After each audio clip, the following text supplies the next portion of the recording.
நம்ம சேனலோட முந்தைய பதிவுகளை பார்க்குறதுக்கு கீழே வீடியோ டிஸ்கிரிப்ஷனில் அதற்கான லிங்க்கெல்லாம் கொடுத்துருக்கோம், போய் பார்த்து மகிழுங்கள். அனைவருக்கும் கோபிநாத்தின் அன்பு வணக்கங்கள் நண்பர்களே. இந்த தொகுப்பில் நம்ம என்ன பார்க்குறோம் அப்படின்னா, தெய்வத்தின் அருள் இருந்தால்தான் இதை செய்ய முடியும், உங்கள் குடும்பம் இந்த நிலைமையில் இருக்கும் அப்படிங்கிறத தான் ரொம்ப சுருக்கமாக பார்க்குறோம். அப்படி என்ன இருக்கும் அப்படின்னு பார்த்தோன்னா, மனிதனுக்கு எல்லா குணங்களும் இருந்தாலும் இறைவனின் அந்த அருட்பார்வை ஒருவருக்கு இருக்கும் பொழுதுதான் தான தர்மங்கள் நிறைய செய்வார்கள்.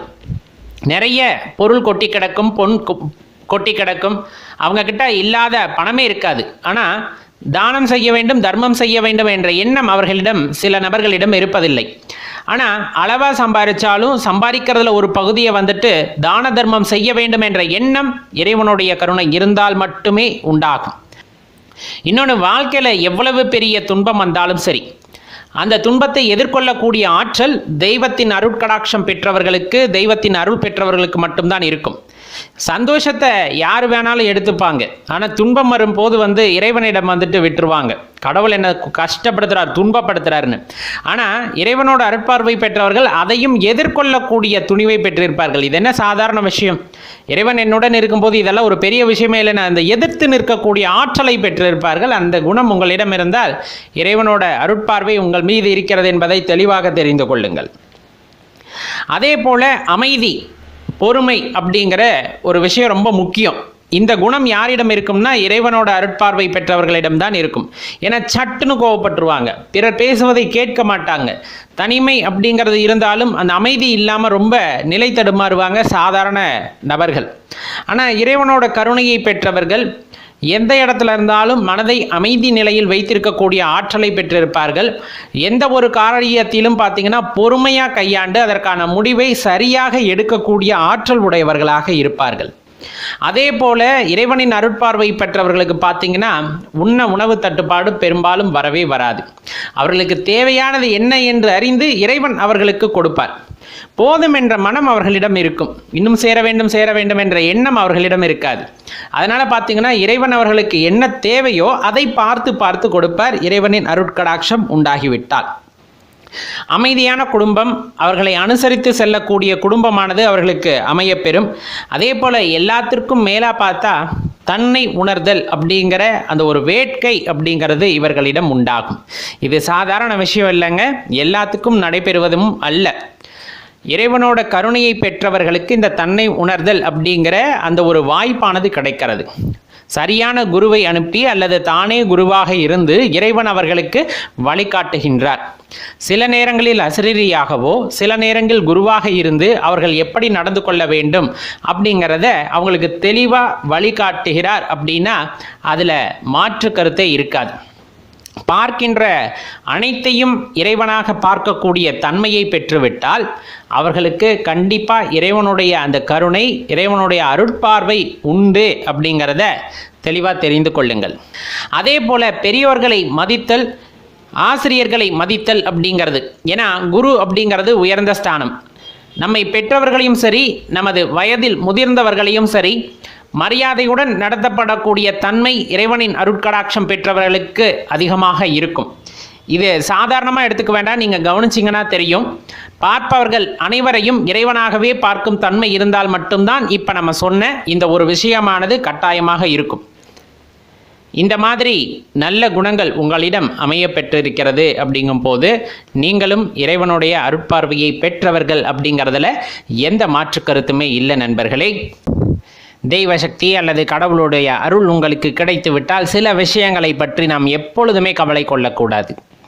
ஒன்று, வாழ்க்கையை நாம் வடிவமைக்க முடியாது என்ற உண்மையை நாம் தெரிந்து கொள்ள வேண்டும். இது ஏற்கனவே வாழ்க்கையானது மிகவும் அழகானதாக இறைவனால் நமக்கு கொடுக்கப்பட்டுள்ளது என்பதை மட்டும் உணர்ந்து அதை அனுபவிக்க மட்டும் கற்றுக்கொள்ள வேண்டுமே தவிர, நாம் நினைத்தாற்போல் இந்த வாழ்க்கையை மாற்ற வேண்டும் என்ற எண்ணம் தேவையில்லாத ஒன்று அப்படிங்கிறத தெரிந்து கொள்ள வேண்டும். அதே போல் இந்த வாழ்க்கை அப்படிங்கிறது நான் மட்டும் தனியாக இல்லை அப்படிங்கிறத தெளிவாக புரிஞ்சுக்கணும். இப்போ ஆன்மீகத்திலையா இருந்தாலும் சரி, இல்லற வாழ்க்கையில் இருந்தாலும் சரி, தனி நபர் அப்படிங்கிறது ஒரு வாழ்க்கையை ஏற்படுத்த முடியாது. இது பிணைக்கப்பட்ட பிணைப்பின் காரணமாக உருவாக்கப்பட்டது. ஆன்மீக வாழ்க்கையாக இருந்தாலும் சரி, அது உங்களுடைய குருவாக இருக்கலாம் அல்லது உங்களுக்கு அறிவுரை வழங்குவர்களாக இருக்கலாம், அனைவருடனும் இணைந்தது தான் இந்த வாழ்க்கை அப்படிங்கிறத நீங்கள் தெளிவாக தெரிந்து கொள்ள வேண்டியது இருக்கிறது. வாழ்க்கையில் தோல்வி அப்படிங்கிற ஒரு விஷயம் நம்மிடம் கிடையவே கிடையாது. எல்லா காலகட்டங்களிலும் இறைவன் உங்களுக்கான படிப்பினையை மட்டுமே வழங்குகிறாரே தவிர அந்த இடத்தில் வெற்றியோ தோல்வியோ அவர் உங்களுக்கு தருவது இல்லை. கிடைப்பதை நாம் தோல்வியாக எண்ணிக்கொள்கின்றோம் என்ற மனநிலையை மட்டும் நாம் புரிந்து கொள்ள வேண்டும். வாழ்க்கையில் எது நடந்தாலும் அதை அப்படியே ஏற்றுக்கொள்ளக்கூடிய அந்த நோக்கமானது, அந்த எண்ணமானது நமக்கு வர வேண்டும் அப்படிங்கிறத தெரிந்து கொள்ள வேண்டும். வாழ்க்கை அப்படிங்கிறதே ஒரு உயர்ந்த நோக்கத்துக்காக இறைவன் உங்களுக்கு கொடுத்தார் அப்படிங்கிறத நம்ம புரிந்து கொள்ள வேண்டியது இருக்கிறது. உயர்ந்த நோக்கம் அப்படிங்கிறது உங்களுக்குள்ளே இருக்கின்ற அந்த பேராற்றலை உணர்ந்து கொள்ள வேண்டும் அப்படிங்கிறதுக்காக. சில பேர் இன்னைக்கு வசதி வாய்ப்பு கிடைக்கிறது அப்படிங்கிறதுனால இறைவன் இருப்பதையே மறந்துடுறாங்க. சில பேர் ஆரம்ப காலகட்டத்தில் இறைவன் மீது பற்றுதலும் பாசமும் கொண்டிருந்து செல்வம் வந்த பிறகு அந்த செல்வமானது அந்த பக்தியை மறைத்து விடுகிறது. அதன் பின் கடவுள் இல்லை என்று சொல்பவர்களும் உண்டு, இறைவனை அறிய முற்படாதவர்களும் உண்டு. இதெல்லாம் விதிவசத்தால் நடப்பது. ஆனால் எல்லாத்துக்குமே ஒரு உயர்ந்த நோக்கம் கண்டிப்பாக இருக்குது அப்படிங்கிறத தெரிந்து கொண்டோம். அப்படிங்கும் போது ஆன்மீக அந்த பாதையானது மிகவும் தெளிவானதாக இருக்கும். எந்த ஒரு செயல் நடந்தாலும் அதற்கு ஒரு காரணம் இருக்கும். எந்த செயல் நடந்தாலும் உங்களுக்கு நன்மை அல்லது தீமை எது நடந்தாலும் சரி, எல்லாத்துக்குமே ஒரு காரணம் உண்டு. இதுவும் கடந்து போகும் அப்படின்னு நம்ம பெரியவர்கள் சொல்ல கேள்விப்பட்டிருப்போம்.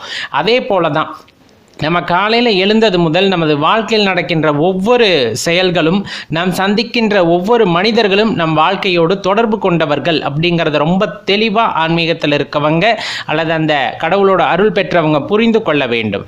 நம்ம எந்த இடத்துலையும் உடனடியாக வந்துட்டு ரியாக்ட் பண்ணிடக்கூடாது, எதிர்வினை ஆற்றிவிடக்கூடாது.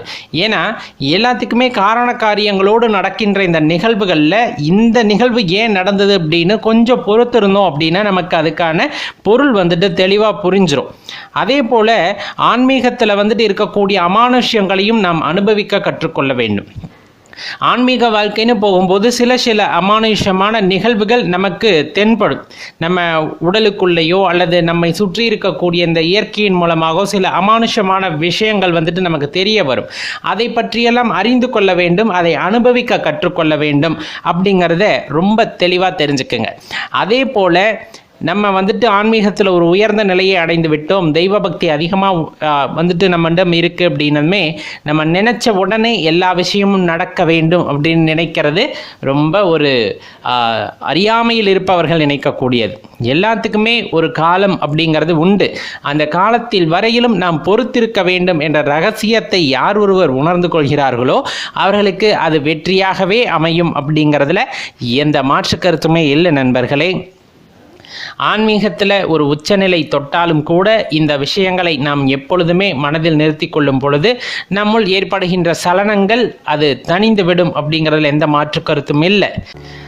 வாழ்க்கையில் சந்தோஷமாக இருக்கிறதுக்கு பல வழிகள் இருந்தாலும் அந்த சந்தோஷம் அப்படிங்கிறது நம்மை பொறுத்து தான் அப்படிங்கிறதுல எந்த மாற்று கருத்துமே இல்லை. இந்த ஒரு விஷயத்தை தெரிஞ்சுக்கிட்டீங்க அப்படின்னா உங்கள் வாழ்க்கையானது மிகவும் சந்தோஷமாக இருப்பதற்கு வழிவகையை தேட முடியும், கட்டாயமாக முடியும்.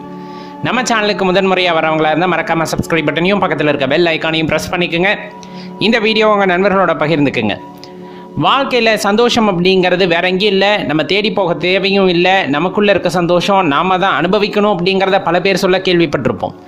அதுக்கு ரொம்ப அடிப்படையான விஷயம், நம்ம தெரிந்து கொள்ள வேண்டிய விஷயம், பரிகாரம் செய்யணும், சாந்தி பரிகாரம் இந்த மாதிரி எதுவுமே செய்ய தேவையில்லை. நம்ம செய்ய வேண்டியதெல்லாம் ஒரே ஒரு விஷயம்தான், எதிர்காலத்தை பற்றின தெளிவு அப்படிங்கிறது நமக்கு கிடைக்க வேண்டும். எதிர்காலத்தை பற்றின தெளிவுனா நான் எதிர்காலத்தில் என்னவா இருக்க போகிறேன், இதை செய்யணும், இப்படி இருக்கணும் அப்படிங்கிறது கிடையாது.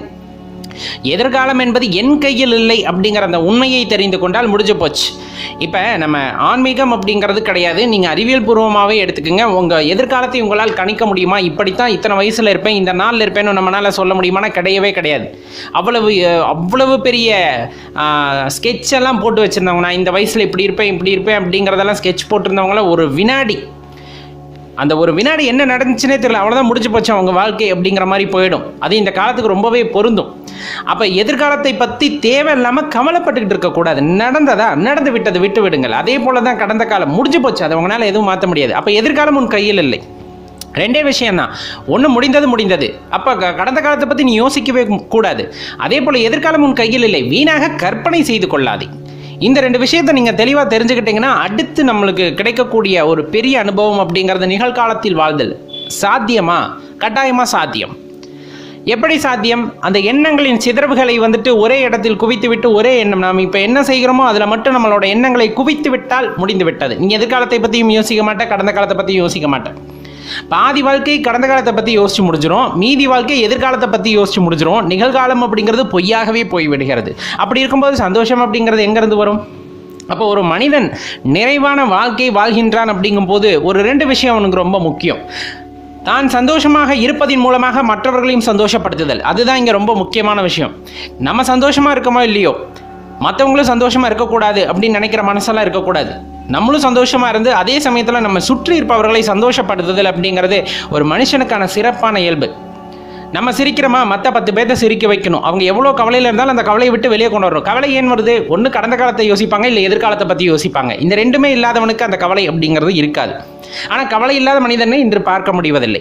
இந்த சூட்சமத்தை தெரிந்து கொண்டு நிகழ்காலத்தில் வாழும்போது இறைவன் கொடுத்த இந்த நிமிடத்தை வாழ்ந்து விட்டு போவோம். அடுத்த நிமிடம் என்ன நடக்குதுன்னே தெரியாது, எப்போ நம்ம அவர் அழைச்சிக்குவாருன்னே தெரியாது. அப்படிப்பட்ட சூழ்நிலையில் நான் ஏன் பலவற்றை நினைக்க வேண்டும் அப்படிங்கிற எண்ணம் வந்துவிட்டு நிகழ்காலத்தில் வாழும் பொழுது எந்தவித பிரச்சனைகளும் நம்மை அண்டாது. அடுத்த ஒரு முக்கியமான விஷயம், எப்போவுமே இறைவனை உணர்ந்த மனதுடன் நாங்கள் இருக்கும் பொழுது, இறைவனை அறிந்து கொண்ட மனதுடன் நாம் இருக்கும் பொழுது அந்த சந்தோஷமானது உங்கள் முகத்தின் வாயிலாக வெளிப்படும். அது ரொம்ப அற்புதமான ஒரு நிகழ்வாக இருக்கும். அதை அனுபவர்களுக்கு மட்டுமே தெரியும். அப்போ தான் ரொம்ப முகமலர்ச்சியாக இருங்க, அன்பாக இருங்க. அதே போல் மற்றவர்களை மகிழ்விக்கக்கூடிய மனிதனாக இருக்கும் பொழுது இறைவனை தேடி அறிந்து கொள்ள வேண்டும், இறைவனின் படைப்புகளை உணர்ந்து கொள்ள வேண்டும், அவரின் ரகசியத்தை உணர்ந்து கொள்ள வேண்டும் என்ற தேடுதல் வேட்கையோடு இருக்கும் பொழுது உங்கள் வாழ்க்கை கட்டாயம் மாறும். அதுவும் இப்போவே மாறும். இது சாத்தியங்க. முயற்சி பண்ணி பார்த்தீங்கன்னா எல்லாமே சாத்தியம்தான். எதுவுமே முடியாததுலாம் கிடையாது. நீங்கள் முயற்சி பண்ணணும், அந்த ஒரு விஷயம் மட்டும்தான். இதை தெரிந்து கொண்டால் உங்கள் வாழ்க்கை அப்படிங்கிறது ரொம்ப பிரகாசமானதாக மாறும். கட்டாயமாக கொஞ்சம் யோசிச்சு பாருங்கள். இது உங்களுக்கு பிடித்ததாக இருக்கும், நீங்கள் முயற்சி செய்யக்கூடியதாகவும் இருக்கும். பக்தி அப்படிங்கிறதுக்கு ஒவ்வொருத்தருக்கும் ஒவ்வொரு இலக்கணம் உண்டு. நம்மளோட இஷ்ட தெய்வமாக இருக்கலாம், குல தெய்வமாக இருக்கலாம், விருப்ப தெய்வம். நீங்கள் எந்த தெய்வத்தை வழிபட்டாலும் மனதார வழிபட வேண்டும் அப்படிங்கிறது நமக்கு நல்ல தெரிஞ்ச விஷயம்தான். ஒவ்வொருத்தர் ஒவ்வொரு மாதிரி இருப்பாங்க. அதுக்காக பக்தியை யாருமே குறை சொல்ல முடியாது. நமது பக்தி எப்படி இருக்கணும் அப்படின்னா ஒன்றி போய் இருக்கணும் இறைவனுடன் அப்படிங்கிறத இந்த இடத்துல நல்லா ஞாபகம் வச்சுங்க. அது என்ன ஒன்றி போய் இருக்கிறது அப்படின்னா, நான் இப்போ பெருமாளை வழிபடுறேன் அப்படிங்கும் போது அவரோடு இரண்டரை கலந்திருக்க வேண்டும். நம்ம எங்கேயாச்சும் போய்கிட்டு இருக்கோம், பெருமாள் கோவில் அங்கே இருக்கும், அதை தாண்டி நீங்கள் போகிறீங்க அப்படிங்கும் போது அந்த பெருமாளே உங்களை கூப்பிடுவார், ஏய் நான் இங்கே இருக்கேன், உனக்கு கண்ணு தெரியலையா அப்படிங்கிற மாதிரி ஒரு உள்ளுணர்வு ஏற்படும். அப்போ இங்கே இறைவன் இருக்கிறார் அப்படிங்கிறத நீங்களாம் உணர்ந்துப்பீங்க. அதுதான் அந்த இடத்துல பக்தியோட உச்சகட்டமாக இருக்கும். அதே போல தான் சிவாலயங்கள் அங்கங்கே இருக்குது அப்படிங்கும் போது நம்ம போகும்போதெல்லாம் உள்ளுக்குள்ள ஒரு வைப்ரேஷன் ஏற்பட்டுக்கிட்டே இருக்கும். நம்ம சுற்றி நம்ம சிவா இருக்கார் இருக்கார் இருக்கார் இருக்காருன்னு அப்படி சொல்லிக்கிட்டே இருக்கும். அதுதான் அந்த இடத்துல ஒன்றி போன நிலை அப்படின்னு சொல்லக்கூடியது. உண்மையாக நம்ம பக்தியை முழுவதுமாக இறைவன் மீது செலுத்தும் போது சரணாகதி அடைந்தவர்களுக்கு அந்த உணர்வானது ஏற்படும். கோவில்களில் சென்றால்தான் ஏற்படும் அப்படின்னா இறைவனை நினைக்கும் போதே அந்த உணர்வானது ஏற்பட்டுவிடும்.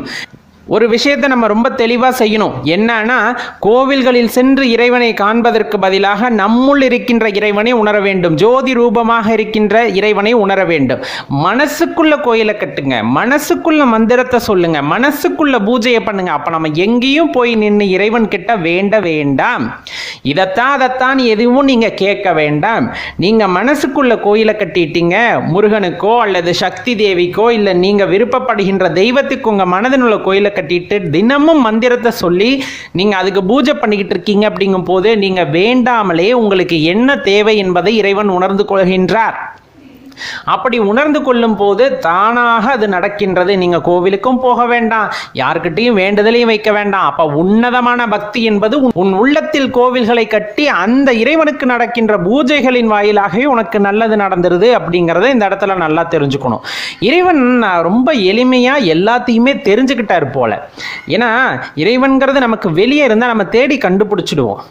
சரிதானுங்களே. இப்போ கோவிலில் இருக்காருப்பா இறைவன் அப்படின்னா நம்ம போய் கண்டுபிடிச்சிட்டோம் அப்படின்னு அவர்கிட்ட சரணாகதி அப்படிங்கிற விஷயத்தை பற்றியெல்லாம் டீல் பேச ஆரம்பிச்சிருவீங்க. எனக்கு சரணாகதி தந்தீங்கன்னா நான் உனக்கு இதை தர்றேன், தங்க கவசம் தர்றேன், வெள்ளியில் மாலை போடுறேன்னு வேண்ட ஆரம்பிச்சிருவோம். ஆனால் இந்த உலகத்தில் இருக்கின்ற உயிரினங்களோட குணாதிசயங்களை தெரிந்து கொண்ட இறைவன் புறத்தே அல்லாமல் ஒவ்வொரு உயிரினத்திற்குள்ளே சென்று விட்டார் அப்படிங்கிறதா உண்மை. அப்போ நம்ம என்ன பண்ணுறோம் அப்படின்னா, இருக்கும் இடம் விட்டு இல்லாத இடமெல்லாம் தேடி அலைகின்றோம் இறைவனை அப்படிங்கிறத நல்லா தெரிஞ்சுக்கணும்.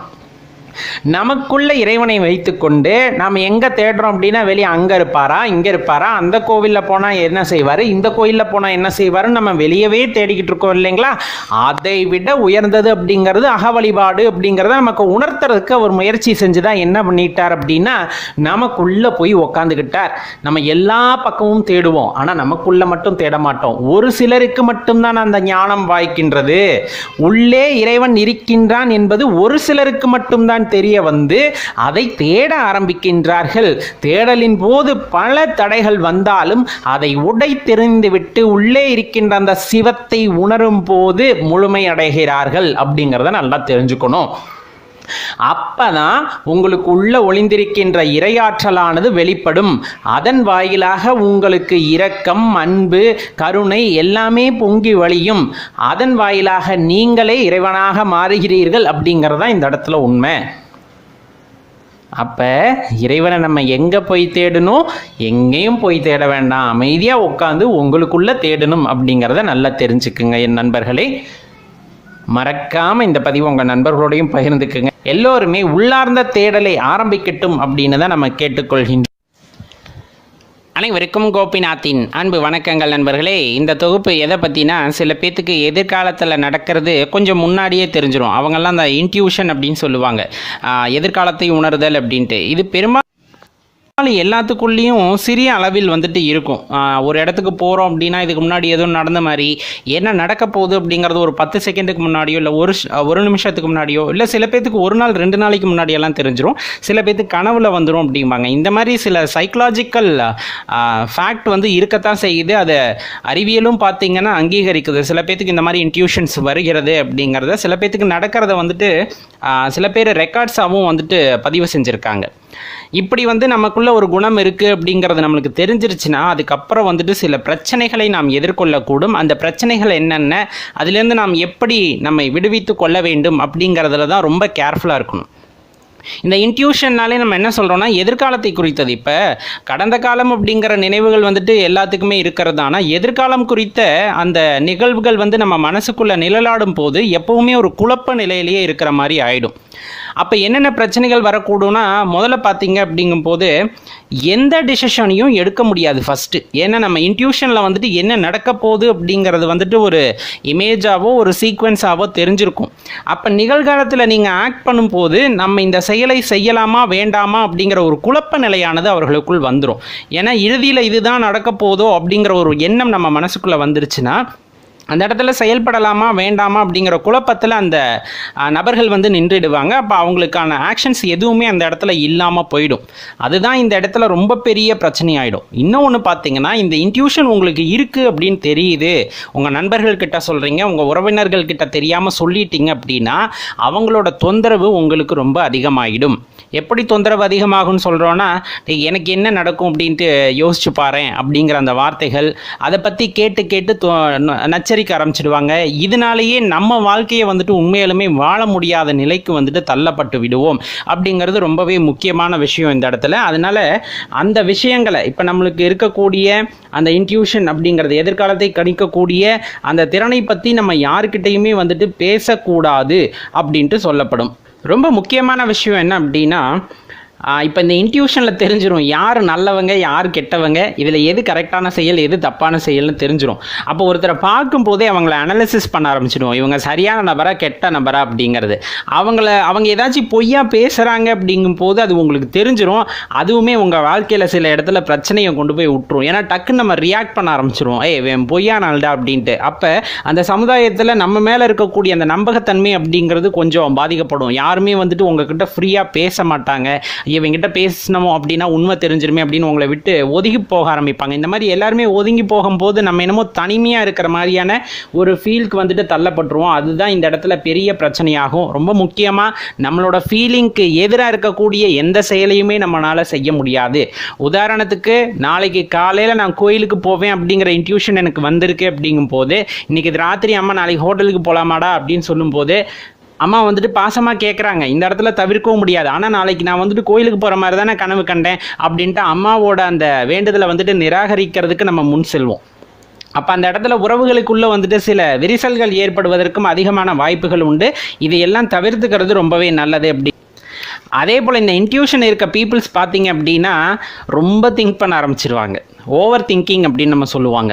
இது நடந்துருமோ, அது நடந்துருமோ, இப்படி நம்ம கனவு கண்டோம், ஒருவேளை நம்ம இப்படி செஞ்சனால தான் அந்த மாதிரி நடக்குமோ, அப்போ இதை செய்யாமல் தவிர்த்துக்கிட்டா அந்த பிரச்சனையிலேருந்து தவிர்த்துக்கலாமா அப்படிங்கிற மாதிரியான அந்த சிந்தனைகள்லேயே எப்போவுமே இருப்பாங்களே தவிர செயல்பாடு அப்படிங்கிறது அவங்கக்கிட்ட குறைஞ்சு போயிடும். ஒரு விதத்தில் இன்ட்யூஷன் அப்படிங்கிறது அபூர்வ சக்தி அப்படிங்கிற மாதிரி சொல்லப்பட்டாலுமே அந்த அபூர்வ சக்தியினால் உங்களோட வாழ்க்கை அந்த இடத்துல முடங்கி போகுது அப்படிங்கும் போது கொஞ்சம் கஷ்டமான விஷயம் தான். அப்போ அதிலிருந்து நம்ம படிப்படியாக வெளியே வர்றது தான் நல்லதுங்கிற எண்ணமும் அந்த இடத்துல வந்து நமக்கு தோன்ற ஆரம்பிச்சிடும். காரணம் இருக்கு இல்லைங்களா, நிகழ்காலம் அப்படிங்கிறது ரொம்பவே உண்மையான விஷயம். அதில் என்ன நடந்தாலும் நம்ம ஏற்றுக்கலாம். ஆனால் எதிர்காலத்தில் இதுதான் நடக்க போகுது அப்படின்னு தெரிஞ்சுக்கிட்டோம்னா அது நல்லதாக இருக்க பட்சத்தில் பிரச்சனை இல்லை. ஆனால் கெட்டது அப்படிங்கிற மாதிரி நம்ம மனசுக்கு தோணிருச்சுன்னா அந்த கெட்டது நடக்கிறவர்களும் நம்ம வாழ்க்கையானது வாழவே முடியாது அப்படிங்கிறது அந்த இடத்துல ரொம்ப உண்மையான விஷயம். அதனால் அதை நினச்சே நம்ம வந்துட்டு ரொம்ப கஷ்டப்படக்கூடிய நிலைக்கு தள்ளப்பட்டு விடுவோம் அப்படிங்கிறத அந்த இடத்துல நம்ம தெரிஞ்சுக்க வேண்டிய விஷயம். அதுலேயும் பார்த்தீங்கன்னா சில பேர் இந்த இன்ட்யூஷன் இருக்குது இல்லையா, அப்போ என்ன பண்ணுவோம் அப்படின்னா பக்கத்தில் இருக்கவனுக்கு ஒரு பிரச்சனை, அப்போ அவனுக்கு என்ன நடக்கும் அப்படிங்கிறத பற்றி எப்பவும் யோசிக்க ஆரம்பிச்சிருவோம்.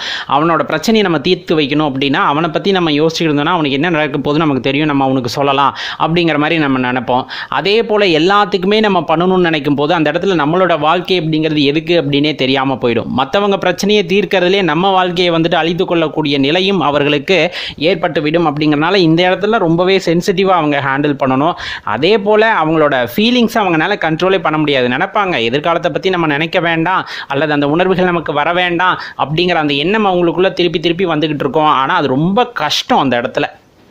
ஏன் அப்படின்னா இந்த உணர்வுகளுக்கு ஆட்பட்டவங்க பார்த்தீங்கன்னா கொஞ்சம் மனதை கண்ட்ரோல் பண்ணுறதுக்கு யோகா அந்த மாதிரி நிறைய ப்ராக்டிஸ் பண்ணினாலுமே கூட அந்த உணர்வுகள் திருப்பி வந்துக்கிட்டு இருக்கும் போது தன்னிலையை மறந்து விடுவார்கள். தான் யார் என்பதை மறந்துவிட்டு அந்த நிகழ்வுகளை பற்றியே நினைத்து கொண்டிருப்பதன் மூலமாக தனது வாழ்க்கையவே வந்துட்டு பாதி இழந்து விடக்கூடிய சூழ்நிலையும் இவர்களுக்கு உண்டாகிவிடும். அப்படிங்கிறனால தான் நம்ம சொல்கிறது, இந்த இன்ட்யூஷன் இருக்கிறவங்க வந்துட்டு தன்னை ஒரு கட்டுப்பாட்டுக்குள்ளே வச்சுக்கணுன்னா தினமும் வந்துட்டு யோகா பண்ணுறதோ தியானம் பண்ணுறதோ இதையெல்லாம் போது வந்து நம்மளே அதை கட்டுப்படுத்திக்க முடியும்.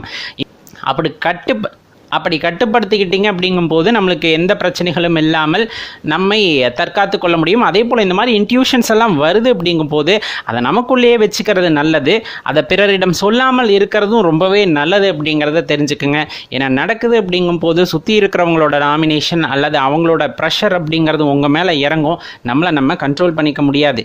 இந்த மாதிரி இருக்கிறவங்க தெரிஞ்சுக்க வேண்டிய ஒரே ஒரு விஷயம் என்ன அப்படின்னா ப்ரெசன்ட் அப்படிங்கிறது தான் ரொம்பவே உண்மையான விஷயம். எதிர்காலமோ கடந்த காலமோ உங்கள் கையில் இல்லை. ஒருவேளை எதிர்காலமே உங்களுக்கு தெரிந்தால் கூட எது நடக்க வேண்டும் இருக்கிறதோ அது கண்டிப்பாக நடக்கும். அதில் எந்த மாற்று கருத்துமே இல்லை. அது நல்லதாகட்டும் கெட்டதாகட்டும் எதுவாக இருந்து நீங்கள் உணர்ந்து கொண்டாலும் சரி அது உங்கள் உணர்வுகளோடு இருக்க வேண்டும். அந்த உணர்வுகள் உங்கள் கட்டுப்பாட்டுக்குள் இருக்க வேண்டும். அப்படிங்கிறத நல்லா தெரிஞ்சுக்கிட்டோன்னா இந்த சமுதாயத்தோடு ஒன்றி உங்களால் வாழ முடியும்.